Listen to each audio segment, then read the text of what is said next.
কাজে কাজে আছে। আপনার কি ওরা চিনত? ওরা চিনত। চিনত? নাম কি? ওরা এ করে। আপনার নাম কি করে? দোকান করে। আপনি এখানে কেন আসছিলেন? এনে আসলে একটা দরকার, একজনের সাথে দেখা করার জন্য, ঈদ পরবের জন্য দেখা করার জন্য আসছে। তাহলে আপনার উপরে হামলা হইল কেন?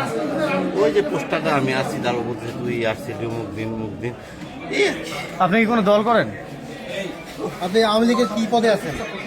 ভাই পরশু এখন আর নাই। আগে কোনো পদে ছিলেন? ভাই একটু খালি ইয়া করে পরিশ্রম তো একটু খালি পানি আন। গেটের সামনে থাকবেন না কেউ। ভাই একটু ধরুন তো আমাকে কেউ। কেউ নেই। ভাই বসুন উপর। সরকার কেউ নেই ভিতরে।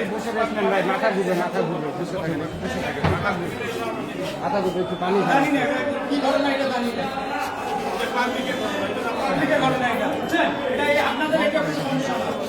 আপনারা ভিতরে যা বসেন মনে করেন যে হাজতখানায় কোনো লোক নাই। চুপচাপ বসেন, যান।